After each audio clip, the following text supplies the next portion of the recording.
The air in Miller's salvage yard hung thick and heavy, a metallic soup of rust, stale oil, and the ghosts of forgotten engines.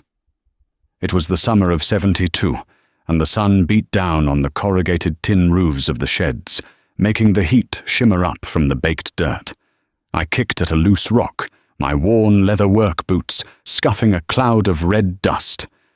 I wasn't here for a water pump off a Ford flathead or a usable rim for the hay rake.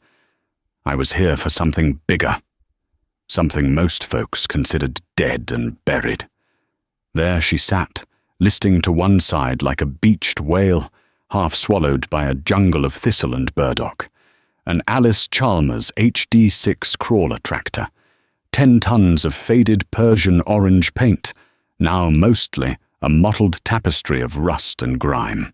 The blade was a pitted, gouged slab of steel, its cutting edge worn down to a dull curve. The tracks were frozen solid, the individual pads fused to the earth by years of neglect and rain. Weeds grew up through the sprockets. A bird had built a nest in the exhaust stack. "You're still looking at that thing, Jed." Old man Miller shuffled out from his office, wiping greasy hands on an even greasier rag.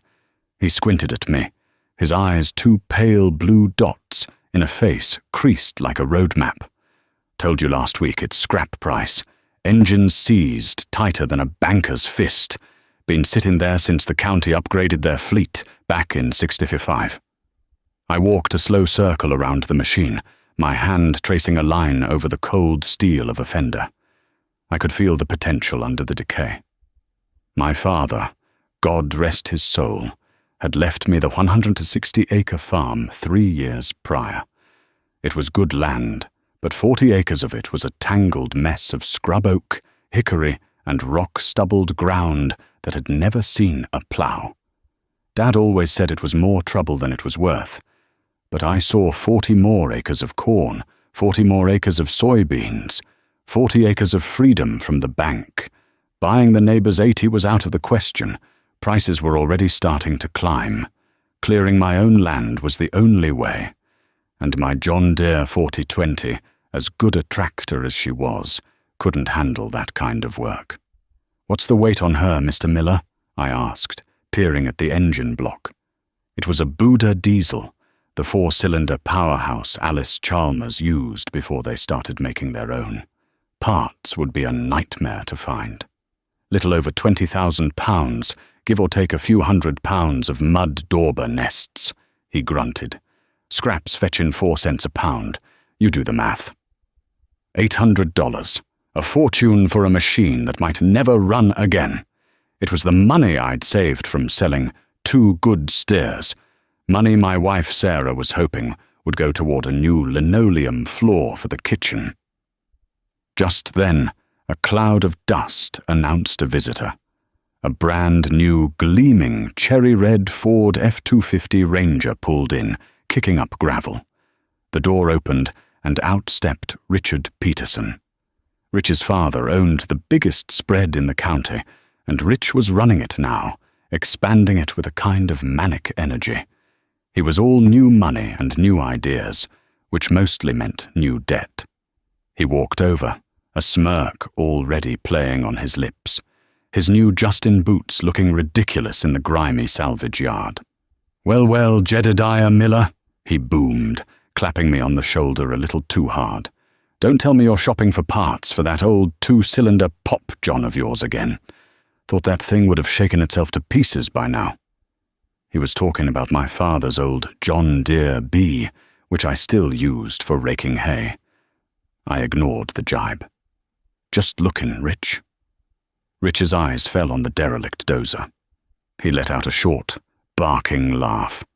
"This? You're looking at this hunk of junk? Miller, you should be paying Jed to haul this thing away. My God, I think I saw one of these in a history book once."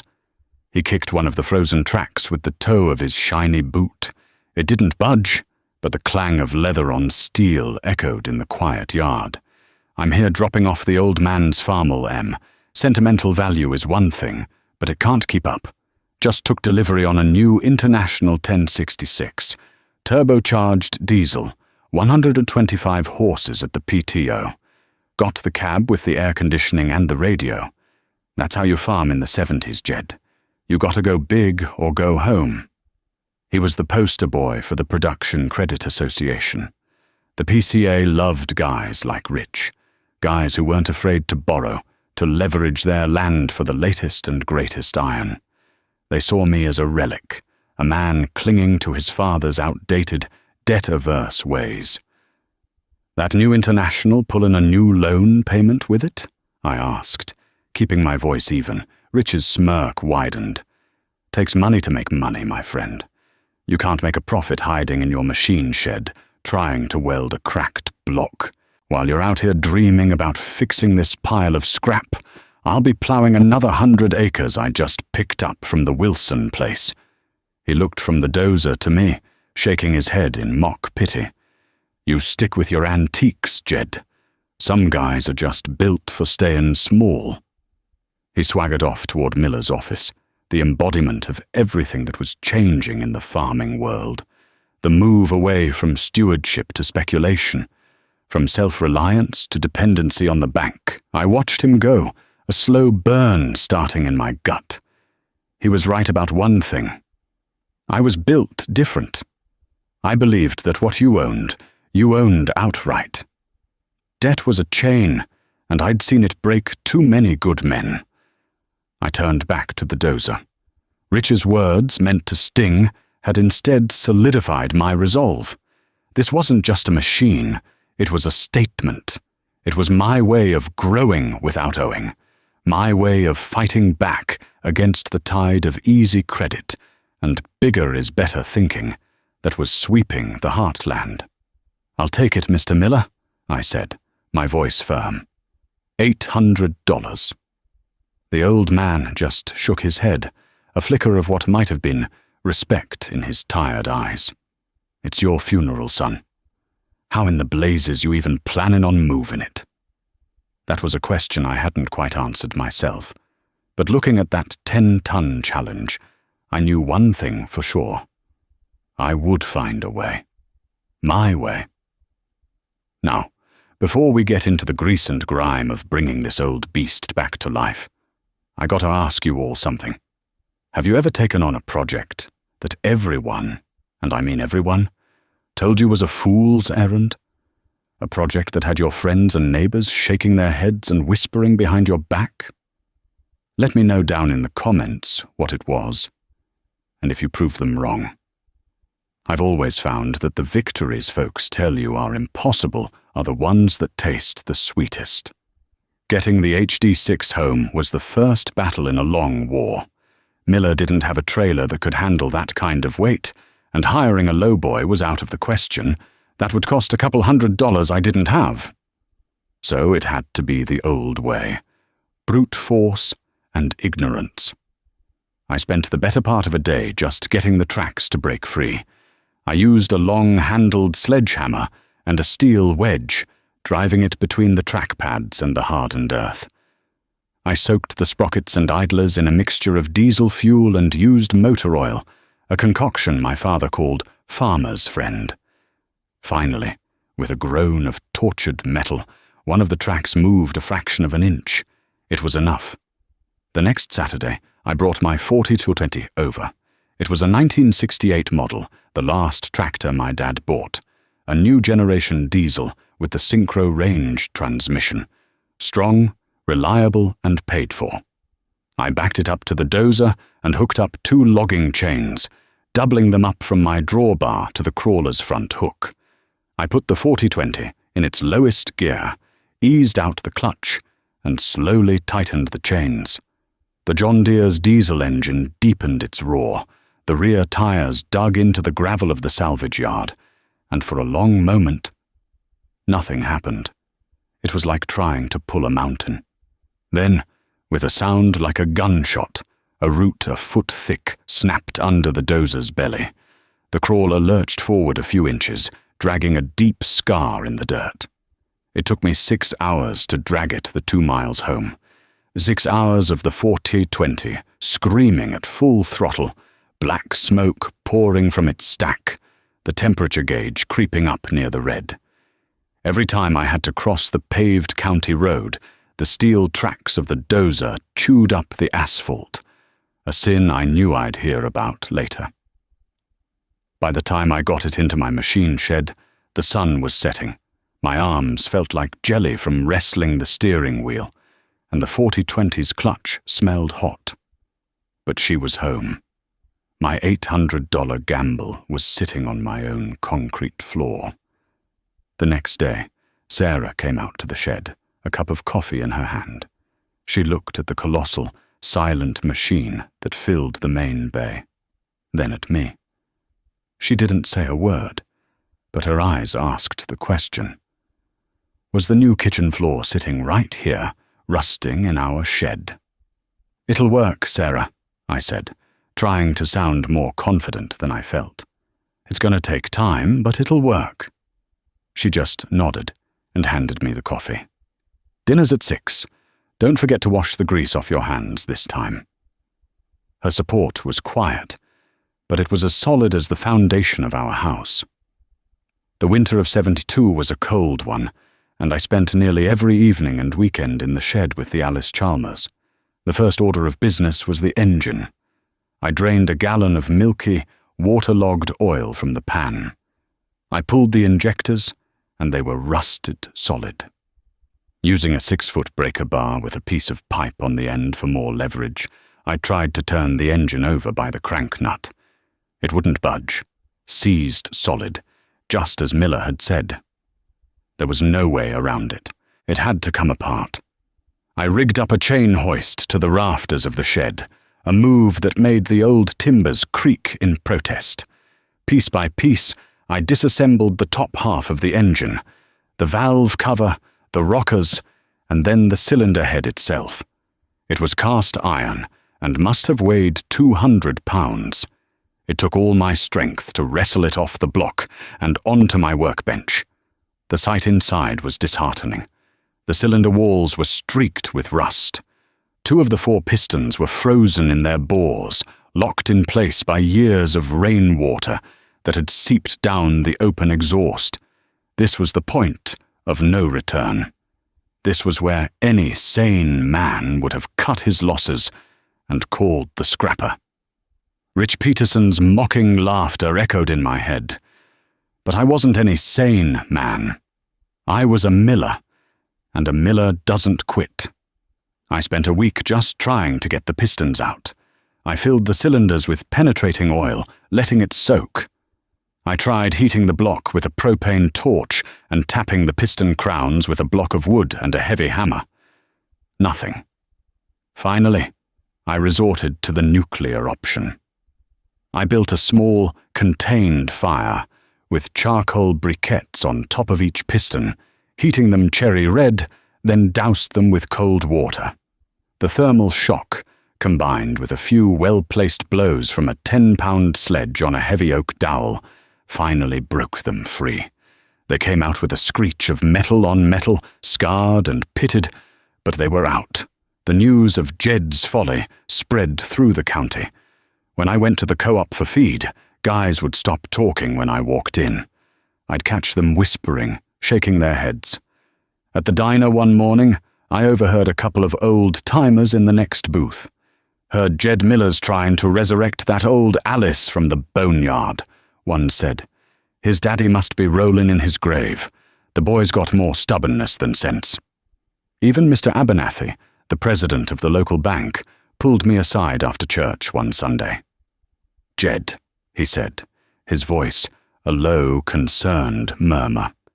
"I admire your work ethic, I truly do, but pride can be a costly thing. We have farm improvement loans available. We could get you into a nice used case 7 in 70, something reliable, for a very reasonable monthly payment. Don't let yourself get so bogged down in that project that you miss the planting season." I thanked him for his concern and told him I'd be fine. But his words stung. They all thought I was a fool, a backwards-looking pauper, too proud and too poor to join the modern world.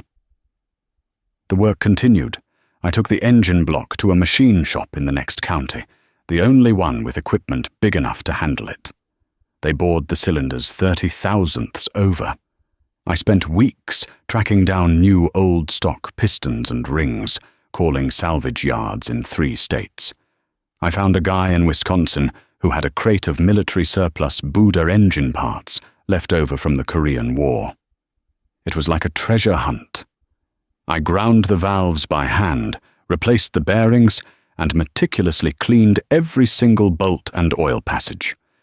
Finally, in early March, with the last of the snow melting outside, the engine was back together. I filled it with fresh oil and new diesel. I bled the fuel lines, cracking each injector nut until a clean stream of fuel squirted out. I hooked up 2 heavy-duty truck batteries I'd borrowed. This was the moment of truth. I climbed up onto the operator's seat, the cold steel biting through my overalls. I took a deep breath, the air thick with the smell of diesel and fresh paint I'd put on the valve cover. I hit the starter button. The starter motor engaged with a heavy clunk, and the engine turned over slowly, painfully. 1 revolution. 2. It was fighting me, the new rings tight in the freshly bored cylinders. I held the button down. A puff of white smoke coughed from the exhaust stack. Then another. The shed filled with the acrid smell of unburnt fuel. It wasn't firing. My heart sank. After all that work, all those hours, all that money. Was it all for nothing? I let the starter cool for a minute, my mind racing through a dozen possible failures. Timing? Fuel pump? Compression? I decided to give it one more try. I engaged the starter again. It groaned, turned, and then a single cylinder fired. Bang! A cloud of black smoke shot out of the stack, hitting the rafters. Then another cylinder caught. Bang, chug, and another. The whole machine began to shake violently. The rhythm was rough, uneven, a chaotic symphony of clattering metal and explosions. But it was running. It was running. I jumped down and ran to the fuel pump, adjusting the idle screw. The engine smoothed out, the frantic, panicked rhythm settling into a deep, throbbing idle. Lub-dub, lub-dub, lub-dub. It was the most beautiful sound I had ever heard. The floor of the shed vibrated, the air was thick with blue smoke, and I just stood there, covered in grease, a wide, stupid grin on my face. I had done it. The dead had risen. The years that followed were good ones for farmers. By 1974, the Russian grain deal had sent crop prices through the roof. Corn was over $3 a bushel, a price we'd only ever dreamed of. The government, led by Secretary of Agriculture Earl Butts, was telling us to get big, to plant fence-a-row to fence-a-row. Land that had been $1,000 an acre was suddenly worth $2,000, then $3,000. It felt like the good times would never end. For men like Rich Peterson, it was a golden age. He became the local symbol of the new agricultural prosperity. He used his rapidly inflating land value as collateral to borrow staggering amounts of money. He bought another 200 acres, tore out the old farmhouse, and put up a massive new machine shed you could see from the highway. He traded in his 1066 for a brand new International 1466, and then a year later, a huge 4-wheel drive Steiger. His fields were showcases of modern efficiency, worked by gleaming red machines with air-conditioned cabs and stereo systems. When he drove by my place, he'd give me a little wave from the cab of his new pickup, a gesture that felt more like pity than friendship. He was winning the game, and everyone knew it. Meanwhile, I was playing a different game entirely. My resurrected HD6 Dozer, which the neighbors now begrudgingly called Jed's Beast, was hard at work. Every fall after harvest and every spring before planting, I was out on that 40-acre woodlot.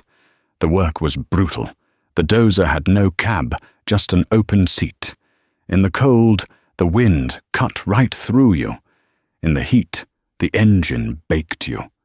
I spent hours wrestling with the controls, the old clutch levers requiring a man's full strength to pull. Slowly, methodically, I transformed that land. I pushed over scrub trees, their roots popping and tearing from the earth with a groan. I used the blade to shove massive rocks into piles that I would later have to haul away one by one on a stone boat. It was noisy, dirty, bone-jarring work. But with every tree that fell, with every rock that was moved, I was creating new wealth. Not on paper, not with a banker's pen, but with my own sweat and a machine I'd pulled from the grave. By 1976, I had cleared all 40 acres. The land was ready for the plough. I hadn't borrowed a dime. The high grain prices meant I was doing well. I paid my bills, put a healthy sum in the bank, and finally bought Sarah that new linoleum floor, plus a new Maytag washer and dryer.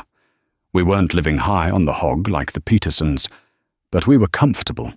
We were secure. The community, however, saw things differently. They saw Rich Peterson with his new land, new equipment, and new house. They saw me with my old 4020, my homemade Dozer, and my modest little farmhouse. They saw him as a visionary, a risk-taker who was reaping the rewards. They saw me as a plodder, a man too timid to seize the opportunity of a lifetime. At the co-op, the talk was all about expansion, about leveraging your assets. My philosophy of staying debt-free was seen as quaint, an artifact from the Depression era, thinking of my father's generation. I was being left behind. One afternoon, I was at the parts counter at the John Deere dealership when Rich came in. He was beaming. "Just signed the papers, Jed," he announced to me and anyone else within earshot. "Closed on the old Henderson place. Another 160 acres. The bank didn't even blink. Said my balance sheet was the strongest in the county." "That's a lot of ground to cover, Rich," I said, genuinely impressed despite myself. "That's why I'm here," he chuckled. "Ordering a new 8630, four-wheel drive, articulated steering, 275 horsepower. Got to have the right tools for the job." He looked at the simple hydraulic fitting I was buying for my 4020. "Still keeping that old girl running, huh? You know, Jed, a man's ambition shouldn't be smaller than his toolbox." He walked away, leaving me standing there feeling like a fool. Maybe they were right. Maybe I was missing it. The whole world was moving forward, and I was standing still, clinging to my old iron and my old ideas. The profits were rolling in, but the feeling of being left in the dust was a bitter pill to swallow. That evening, I was sitting at the kitchen table, going over my account books. Our net worth was solid. We had no long-term debt. We had a significant savings account. By any rational measure, we were successful. But farming isn't always rational. It's about perception, about keeping up. I picked up the latest copy of Farm Journal from the table. There was an article about the global economy. It mentioned rising inflation, the Federal Reserve, and a man named Paul Volcker. It spoke of interest rates and the national debt in ways I didn't fully understand. Most farmers just skipped those articles, heading straight for the crop forecasts and equipment reviews. But I read it, and a cold knot began to form in the pit of my stomach. The phone rang. It was Sarah's mother. I could hear snippets of the conversation. "Oh my, another one? That's the third foreclosure auction this month." Something was shifting. The ground beneath our feet, which had felt so solid for years, was starting to tremble. The easy money, the soaring prices, the feeling that the boom would last forever. It was starting to feel like a dream you have right before you wake up. I looked out the window, across my fields toward the distant glow of Rich Peterson's massive new machine shed, a monument to debt-fueled ambition. And for the first time, I wondered who had made the smarter bet. I wondered what would happen when the music stopped. The first sign of trouble came not as a thunderclap, but as a whisper on the radio.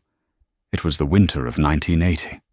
I was in the cab of my 4020, scraping snow from the lane, the AM radio crackling with farm news. A grain embargo against the Soviet Union. President Carter's response to the invasion of Afghanistan. To the politicians in Washington, it was a geopolitical chess move. To us, it was a kick in the teeth. The Russians had been buying a third of our grain exports. Overnight, our biggest customer vanished. The price of corn, which had been flirting with $3.50, fell off a cliff. It dropped $1 a bushel in a week. The elevators were full, and the new crop had nowhere to go. Men who had borrowed money based on $3 corn were now facing the reality of selling it for $2, if they could sell it at all. A nervous quiet fell over the county. The confident talk at the diner turned to worried murmurs. That spring, the pressure was immense. Every bushel counted. You couldn't afford a single day of downtime. I was out cultivating the 40 acres I'd cleared with the Dozer, the soil dark and rich, a testament to years of sweat. The 40-20 was running like a top. The only issue I'd had all season was a pinhole leak in a high-pressure hydraulic line. I spotted the telltale shimmer of fluid on the frame, shut her down, and drove into town. 20 minutes and $12 later, I had a new line. I was back in the field before lunch, turning wrenches myself, the scent of hydraulic oil sharp in the air. As I worked the rows closest to the road, I saw Rich Peterson's new Steiger, the massive green articulated beast he'd bought to replace the International, sitting dead still in the middle of his field a half-mile away. It didn't move all afternoon. The next day, it was still there. A day after that, a service truck from the dealership was beside it, its crane extended over the tractor's massive frame. I saw Rich at the co-op a week later. He looked like he hadn't slept in days. The usual swagger was gone, replaced by a grey, hollowed-out exhaustion. "Heard you had some trouble," I said, keeping my voice neutral. He ran a hand through his hair. "Trouble? Jed, the damn transmission went out. The dealer said they've never seen a failure like it. The planetary gear set in the rear axle basically disintegrated. Took out the whole rear end." I winced. That wasn't a simple repair. That was major surgery. "What's the damage?" He let out a short, bitter laugh. $32,000. And they have to ship the parts from Fargo, so the tractor will be down for another 2 weeks, minimum, right in the middle of planting. $32,000. It was more than I'd paid for my entire farm. It was a staggering sum, a debt that would have crushed me. For Rich, it was just another bill to be paid with money he didn't have. "The bank's giving me another loan to cover it," he said, almost to himself. "An operating note. Said it was no problem, just a cash flow issue." But I saw the flicker of fear in his eyes. The cracks were starting to show. He was trying to fix a hole in the bottom of his boat by borrowing a bucket of water. His empire, built on the shifting sands of credit and ever-rising prices, was beginning to feel the tremor of the coming earthquake. That summer, the heat was relentless. The corn tasseled early, stunted by the lack of rain. The sky remained a hazy, indifferent blue for weeks on end. It was a drought year, piling misery on top of bad prices. The ground cracked open like old leather, and the corn leaves began to curl inward, a plant's desperate attempt to conserve what little moisture it had. My field suffered like everyone else's, but my costs were low. I wasn't paying interest on a fleet of new machines. For Rich, the drought was another nail in the coffin. He needed a bumper crop to service his mountain of debt. He wasn't going to get it. The first foreclosure notice appeared in the county paper in August. The Miller place. No relation. A small dairy farm. It was a shock, but it was distant. Then came another, and another. The whispers in town grew louder. The ground beneath our feet was cracking, just like the fields. The real earthquake hit that fall. The news came over the same crackling AM radio. But this time it wasn't about grain prices. It was about interest rates. The Federal Reserve, under a man named Paul Volcker, was determined to break the back of inflation. To do it, they jacked up the prime lending rate. It went from 10% to 15%, then to 18%. By 1981, it peaked at over 21%. For farmers with variable rate loans, and nearly all of them were, it was a death sentence. An operating note that cost you 10% one year suddenly cost you 20% the next. The payments doubled overnight. The Production Credit Association, the friendly institution that had been throwing money at farmers for a decade, transformed into a ravenous wolf. The loan officers who had encouraged men like Rich to go big were now the ones calling in the notes, their voices cold and impersonal. The county became a landscape of quiet desperation. You could see it in the men's faces at the feed mill. The stress etched new lines around their eyes. You could hear it in the hushed conversations of their wives at the grocery store. The community, once bound by a shared sense of optimism, was now fractured by fear and shame. Foreclosure auctions became a grim, weekly ritual. They were like funerals for farms, where neighbors gathered silently to watch a family's life, and legacy be sold off, piece by piece, to the highest bidder. One cold morning in November, I saw the notice in the paper. It was printed in stark black ink, a full quarter-page ad. Public auction. By order of the Production Credit Association. The property of Richard L. Peterson. The list was long and heartbreaking. One Steiger four-wheel drive tractor, one International 1486 tractor, a 6-bottom plow, a 24-foot disc, planters, combines, grain trucks, and 320 acres of prime farmland. Everything. They were selling everything. I went to the auction. I didn't want to, but it felt like a duty, a final act of witness. The day was grey and cold, a low sky spitting a miserable icy rain. The crowd was huge, but somber. Farmers from 3 counties were there, their faces grim. They weren't vultures looking for a cheap deal. They were soldiers surveying a battlefield, knowing they could be the next casualty. Rich was there, standing beside his wife near the porch of their big new house. He had aged 10 years in one. His shoulders were slumped, his face a pale mask of defeat. He stared out at the lines of his machinery, the gleaming red and green paint now seeming like a mockery of his ambition. The auctioneer, a fast-talking man in a cowboy hat, started the sale.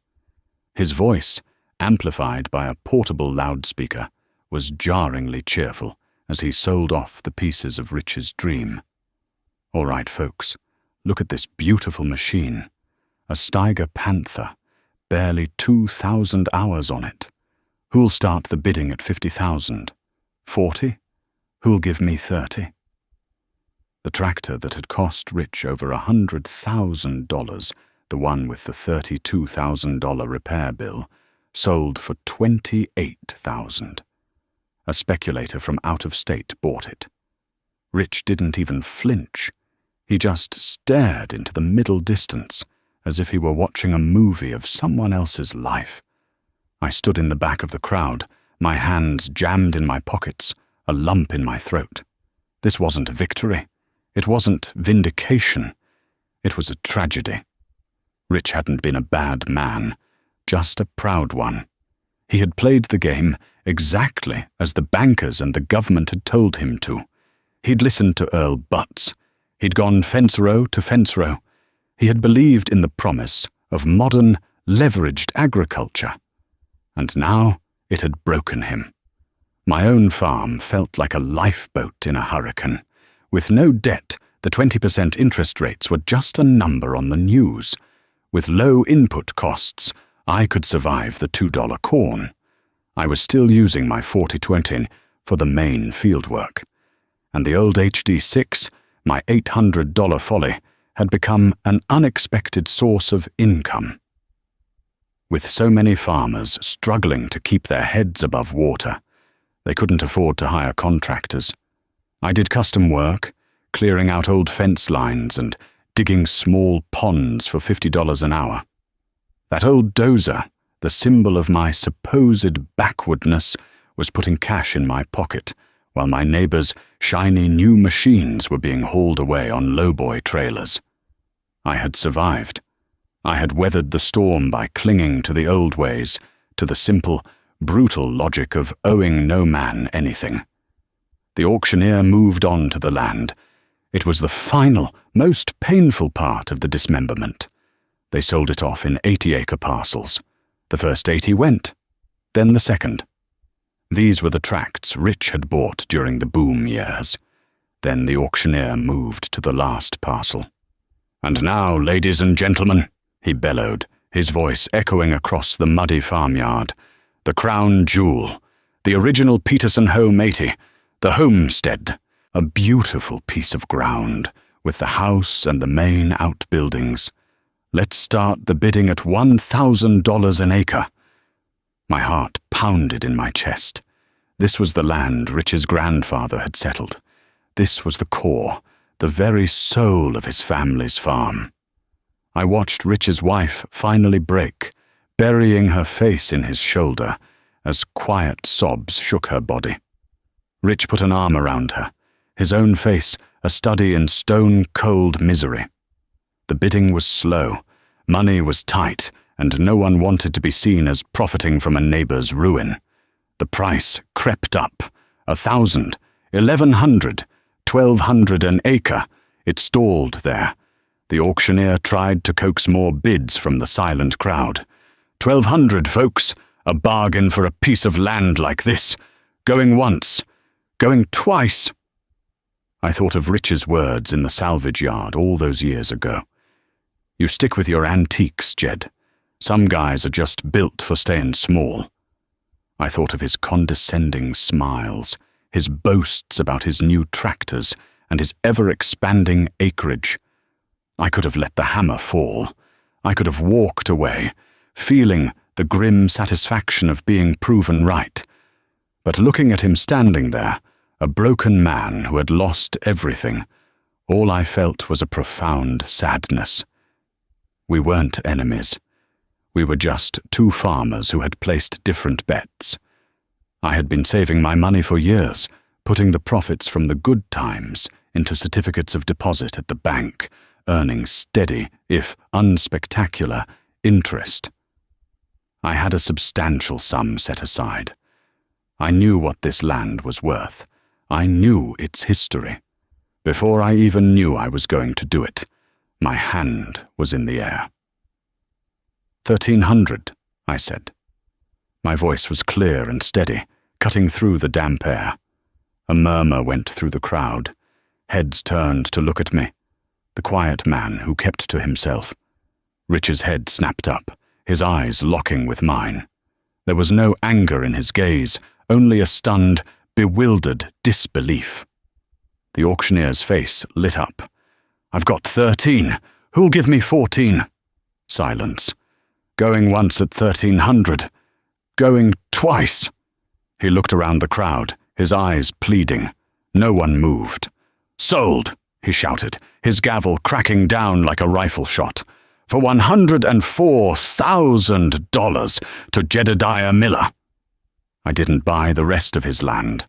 I didn't want it. I only wanted the homestead. A week later, after the paperwork was signed at the bank, I drove my old pickup down the gravel road to the Peterson place. Most of the machinery was gone. The big new shed stood half empty, a hollow monument to a failed dream. Rich was loading the last of his family's personal belongings into a U-Haul truck. He was moving into a small rental house in town, taking a job at the feed mill. He saw me pull in and walked over, wiping his hands on his jeans. We stood there for a moment, in an awkward silence. I came to talk about the 80, I said finally. He nodded, his eyes fixed on the ground. It's yours, Jed. Fair and square. You'll take good care of it, I know. I'm not going to farm it, Rich, I said. He looked up, confused. I want to rent it to you, I continued, for $1 a year. You and your family can stay in the house. You can farm the land, use my equipment if you need to.